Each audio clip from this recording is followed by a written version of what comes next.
This video is sponsored by Starforged. In the dark future, where only war prevails, power is forged in the heart of the machine.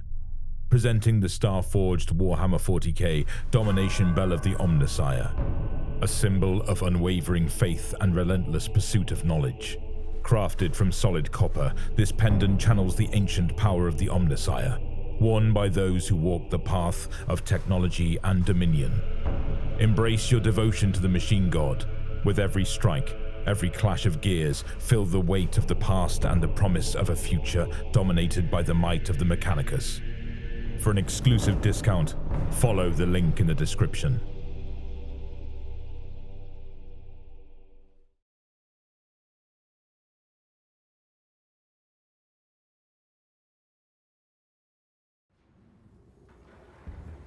The ammunition loader was clogged with the grime and filth of 1,000 battles. All the same, all different.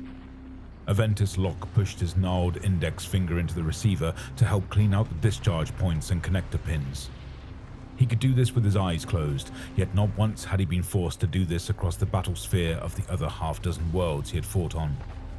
This damnable place was a quagmire, and he fervently believed he would die here.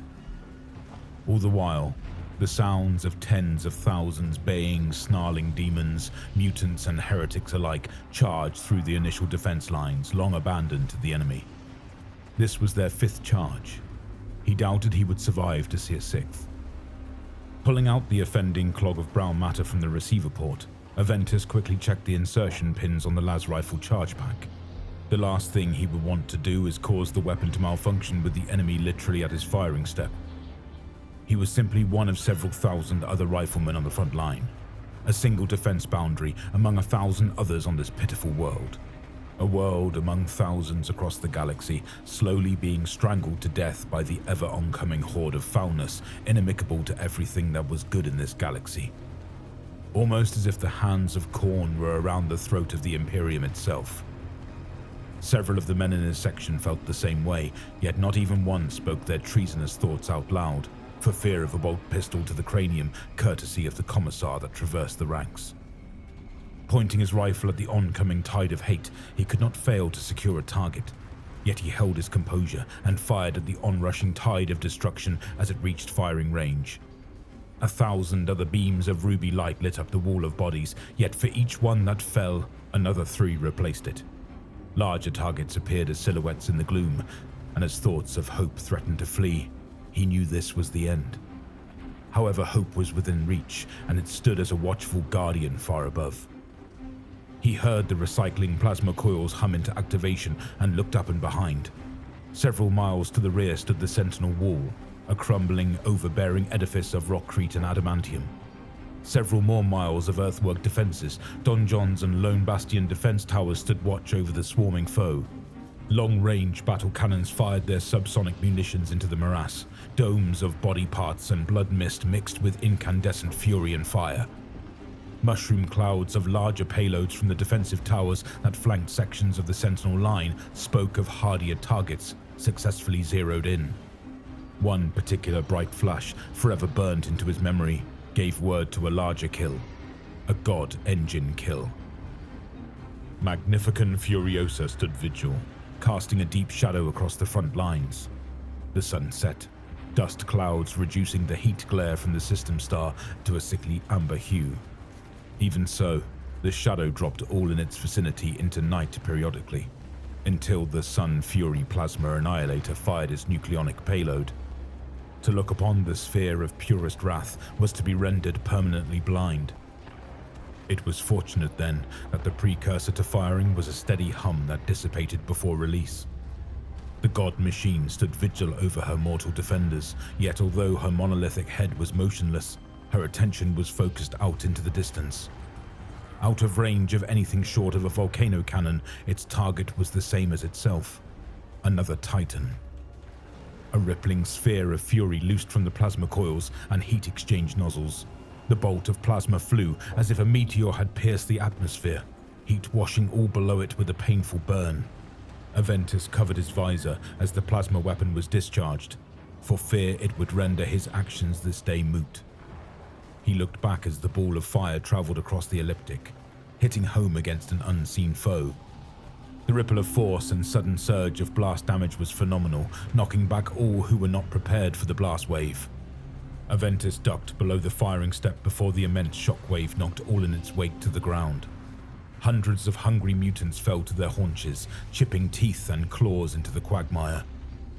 Most in the front line were trampled, but the rest simply stood back up, unfazed and charged on. Aventus watched as a mushroom cloud rose high above their heads, evidence of another engine kill. Yet where one lived, another would take its place, and the defenders, while numerous, were finite. Aventus hoped to see another sunrise, not the artificial sun of a plasma reactor overload, but an actual sunrise. He looked on as the system star fell below the horizon, for another night of carnage and madness to welcome them. Absolute terror seasoned the abject fear that bubbled deep down as clarion calls to slaughter were sounded, amidst cries of pain and torment from the overwhelmed scions of humanity. He glanced up at the lone defender for a spare second. Although his life could be measured in minutes, seconds counted. The warlord Titan prepared to fire its Vulcan megabolter shoulder weapons into the enemy numbers, and wondered what machinations were being undertaken aboard the command level, deep within the skull of the god machine. He had not time to wander, but merely sighted down his own weapon, found another target, and squeezed the worn trigger in his grasp.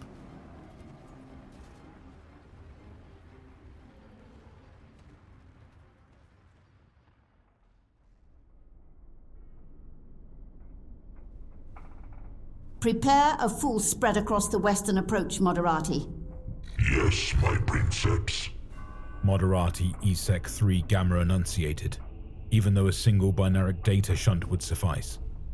Despite the princeps commanding the forces below, liaising with over 100 different line commanders in the trenches and dictating firing solutions for the wall cannons, the data load was not overwhelming. The God Engine stood where over half a dozen of their God Engine brethren now lay in ruins, burning, cooking, carbonizing durasteel and adamantine bones lay where the finest weapons of war once stood. As tall as edifying bulwarks against the damned, they were monuments to Martian might and imperial wrath. Where her legio was once grand and imposing, now she was alone, the creature known to imperial soldiery as Magnificum Furiosa, or Magnificent Fury in the Gothic tongue. The princeps simply knew the machine spirit of the God Engine as Mother, for she was a matriarch, as the princeps was to her subordinates. Her human denomination was once known by the name Archisaro Ebus. She preferred the name her former lover called her, Arca. Now, interred forever, permanently a part of the God Machine as its machine spirit was, she was known by the call sign, Atrentos. Mother, please heed me now for just another moment more. Continue this fight. Atrentos implored her mechanical avatar of war to continue to purge the enemy from this land. It was her home once. Memories of this land faded into dark, replaced with the tide of devastation. She peered into the new spheric manifold and surveyed a 360-degree view of the battlefield. To the north, the defenses were faltering. Having sustained a significant armored assault, the defenders were being pushed back to the point of breaking and running for the defenses of the Sentinel Wall. Enemy scout walkers pushed deep across the forward lines, clearing a path for enemy tanks to traverse. Infantry swarmed across no man's land uncontested, while the defenders ran for the secondary trench lines, several hundred meters behind the main line of advance. Order the Sentinel batteries to target those armored companies to the north. They threaten our flank, and we cannot alter trajectory quickly enough to prosecute the foe. Atrentos ordered. Compliance. Said the barely human drone of a comm servitor, sending a data pulse to the slaved gunnery drones deep within the Sentinel gun batteries in charge of target acquisition and firing solution. A wall of fire, flame and plasma erupted from the Sentinel wall towards the northern breakout. Entire swathes of enemy detachments were annihilated and rendered to dust clouds as several hundred kilotons of ordnance rendered the area a munitions wasteland. The sand and mud were to become like glass in the extreme heat transfer, but the effect was all the same. Devastation, sudden demise of a flank attack, and an enemy left with a bloody nose. Ammunition within the confines of the Sentinel Wall and forward defense lines were scarce, and so Atrentos was reluctant to use its cannons for such fodder. They would be needed for more significant prey. She idly wondered if any of the requested aid for support would be answered. They had lost so many good soldiers of the Skitarii brigades to secure a beachhead at the overwhelmed starport at Hive Agathon. The city was now rubble, after the cowardly destruction from orbit by the Dark Mechanicum forces. The foe would not find them wanting. The defenses of the Sentinel line and those of the Hive city behind said defenses were more significant. They would have to breach them directly to get to the juicy human offal hidden inside salvation bunkers. Billions of souls praying for a miracle to descend from the heavens. Yet nothing had come from the desperate mission. They were on their own, it would appear. Target acquisition, my princeps. A monocular, red-robed tech thrall spoke aloud, indicating a significant development was taking place across the long-range Auspex. Confirmed. Plasma engine flares identified. Unable to locate specific target detail. Early scans suggest maniple strength. She did not need a clarification of the number of foes. She knew from the individual heat signatures. 2 Reavers, 2 Warhounds, and a fellow Warlord Titan. Gas discharge and manner of disposition spoke of the Titan Legio present. Legio Mortis. Death's Heads. The name brought bile to her throat. She had particular enmity for the foe, but the opposing lead princeps had been canny in their approach. They had either masked their energy signatures until in range for this engagement, or were held in reserve by the enemy commander until the best opportunity to strike. It also appeared in the long-range Auspex sweep that the lead Titan, a Warlord class, had been slowed by damage to its drivetrain, likely leg damage in another battle yet to be fixed. Atrentos smiled darkly at the thought.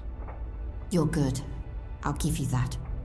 As if conversing with the enemy commander. Whatever their plan, a Warlord, badly damaged but alive, was no small nut to crack. But against a full maniple, even that was perhaps too tall a task. Power cable couplings had ruptured above, sparking with electric wrath, while repair servitors tried to splice power conduits, restoring critical function to void shields and repairing motive systems. The princeps' arm burned as if plunged in fire as the heat washed from her counterpart Reaver Titan's engine destruction left a damaging mark on her noospheric soul. The weapon misfired occasionally, with the magazine of ammunition in the Gatling blaster having cooked off in the aftermath. The corpse of Sun's Wrath lay broken and still aflame several kilometers ahead where she fell, and where the original defenses began. It had been several days ago at this point, and the damage was still prevalent. Atrentos hoped her servitor teams could repair critical damage in time for the enemy engagement. A chime spoke of an emerging contact across the human Vox network, directly requesting communication with the God Machine. The princeps spoke up, requesting comms connection. Put me through, Moderati. Yes, my princeps. A shrill klaxon, followed by slight reverb, as the sound of a warrior with a deep commanding tone was heard through the Vox speakers. Princeps Atrentos, this is Battle Captain Argentos Versio of the Blood Angels 5th Company, aboard the battle barge Victrix Nons. We are currently in orbit above your position. The Sentinel wall weapons array identified the unknown starship as it entered weapons envelope, and awaited for clarification before engaging. Negative. Await further orders, Sentinel 2-1. The binaric reply was cast. Guns reacquired ground targets while awaiting orders to engage the new threat. We hear you, Captain Versio. We received the distress call several weeks ago and engaged forces of the Alpha Legion at the Mandeville point. We suffered moderate casualties during a profligate boarding assault. We are primed and ready to deploy now. It was not a request for aid, merely a statement of fact. The princeps knew agents of the Dark Mechanicum and Alpha Legion were in play in this system, but had only engaged the former. She wondered where the latter were. It would seem they acted as system rearguard to delay and harass loyalist support. We are preparing for a multiple strike insertion. Thunderhawk and drop pod deployment. Please advise on target and location. The new spheric relay provided a detailed map of the war zone. The northern flank was breaking down again. The enemy had broken through once more, this time with weapons fire from the encroaching Reavers, while the ground forces pushed through the final defenses before reaching the Sentinel Wall. It was the last bastion of defense before the Hive City proper was reached. The rest of the Titans were progressing ahead, led by the Warhounds working in concert with several Dark Mechanicum, Automata and Demon engines. Split your forces to cover the northern flank and attack the Titan engines to the center. A swift binaric chime indicated agreement. Understood. Drop pod deployment mapped and targeted. A selection of runes in red blinked across the Auspex as the 10-man transports fell from the heavens. Their target was between the failing defenders and the enemy forces. 3 other runes indicated aircraft, 2 Thunderhawks and a Stormbird. They flew from orbit in an entrance arc towards the enemy Titans. We will secure the flank while supporting your efforts against the enemy Titans. The line went dead. As if called from a waking dream, blips of incandescent fire fell through the clouds, aiming between the Sentinel line and the enemy forces that threatened to overrun the defenders in their last stand. The infantry appeared like scurrying ants fleeing a child's uncaring boot. The super-heavy Titan crushed all underfoot as drop pods thudded into the ground. They all made contact scant meters from the towering edifice and the doorways to the bastions proper. Clasps detonated and 60 Space Marines rushed out. Some in the dark, ruddy hue of Line warriors, some in the ebon black of the Death Company. All were warriors of renown and sheer spiteful fury and hatred of the foe. Curiously, some of the Space Marines ran for the defenses, shooting some that ran across to the entrance doors. She believed them to be traitors, for the soldiers of the traitors and loyalists wore similar armor. She hoped the Space Marines would clear any interlopers, then reacquire targets and relieve the defenders, giving them the courage to about-face and fire at their pursuers. The rest held the front, bolters flickering like minute flashes of muzzle fire from the God Machine ocular sensors, while 3 more ident runes appeared across the long-range Auspex, showing heading, angle of engagement, and no munition supplies. The first Warhound was targeted by slightly out-of-sync volcano cannon fire. They popped the void shields protecting the Titan with ease. The Stormbird then fired her own substantial weapon. The beam of light and heat annihilated the cockpit in a single volley, a pinpoint shot. Atrentos admired the martial act. The Titan was rocked back onto its heels, but it did not fall. Rather, it twisted as its munitions magazines cooked off, blasting out chunks of the other Titan's torso in its death throes. The torso armor was pierced in several places, before the reactor housing was ruptured and the plasma drive was finally ruined. The sphere of light dwarfed even that of the beam's intended target as the reactor went supercritical. The ball of light enveloped the Titan and surrounding forces at its feet. One of the Astartes aircraft circling above tried to escape, only to be caught in the death wake. As the sphere of light reduced in size, a mushroom cloud appeared where once a Colossus once stood. Circling away in ever-descending rotations was the crippled Stormbird.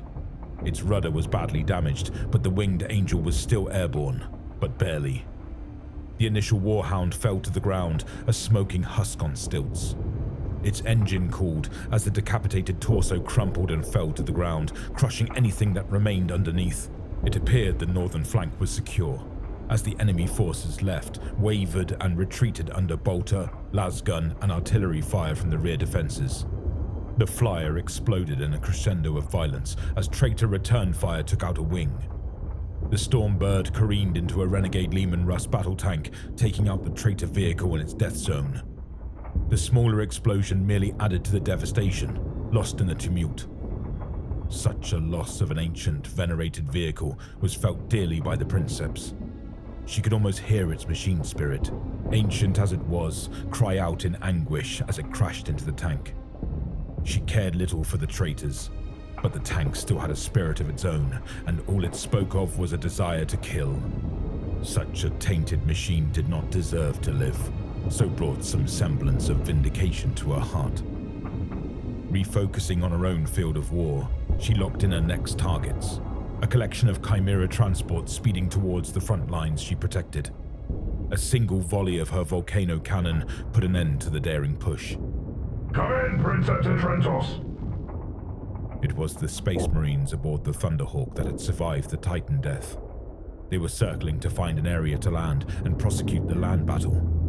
Given how the enemy forces were pressing in, safe zones were few and far between. I hear you, Captain. I have lost contact with my forces securing Sentinel Wall. Can you confirm their status? She had lost contact with her own forces too inside the edifice.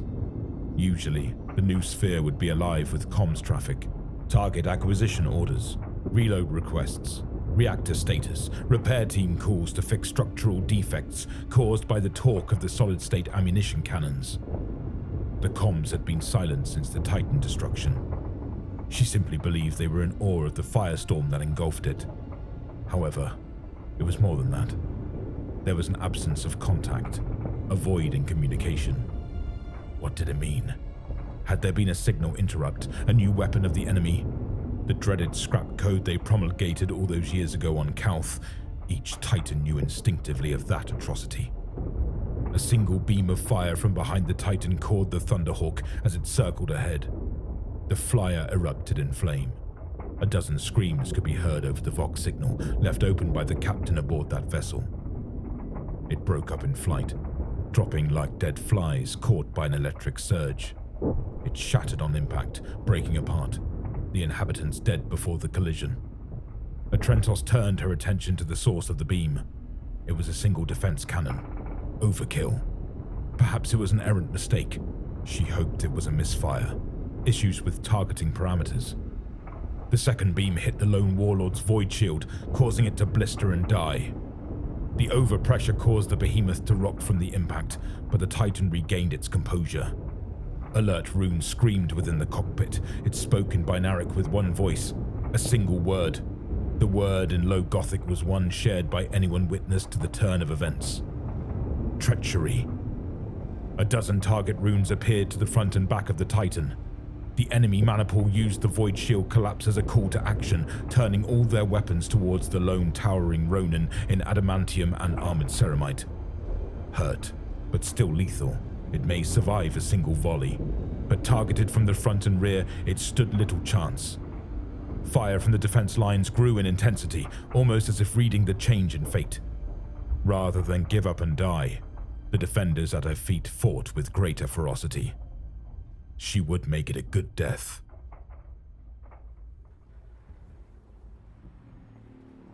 Aventus Locke watched on in horror as the Titan high above was embraced in flame and fury from ahead and behind, as the wall defenses had a change of heart regarding their allegiance.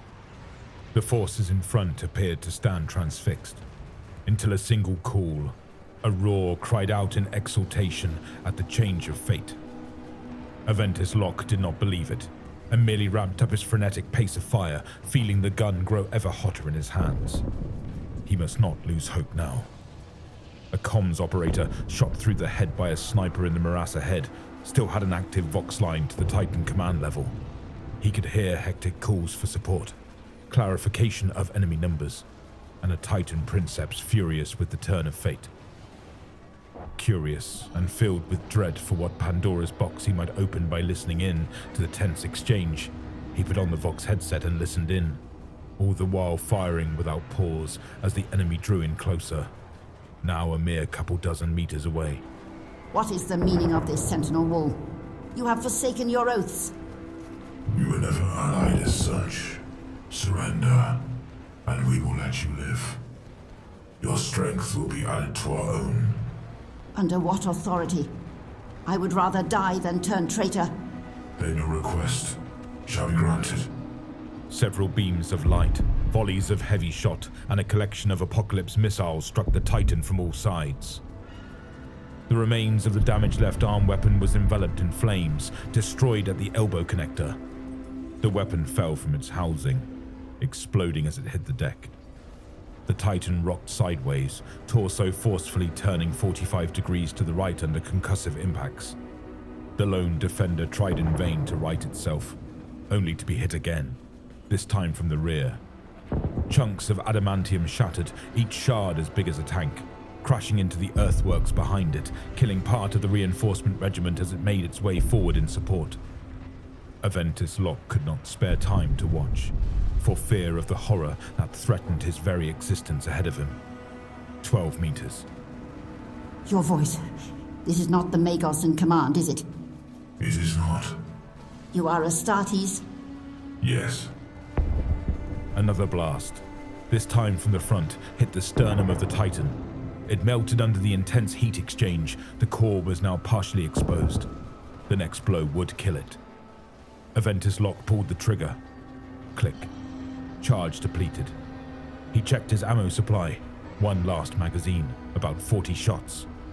He still had a salvaged sidearm. He unclasped it, ready for close-up work. Several more of his kin fell back, solid shot reducing flesh to ruddy paste and bone fragments. What is your name? I do not believe a blood angel capable of such atrocity. The wall cannons could be heard getting ready to fire the kill shot. Aventus Locke watched the defense line gutter and die in a wave, as they were overwhelmed by mutant, heretic, and demon alike. He dropped the spent las rifle and readied his sidearm to kill whoever was next, the foe or himself.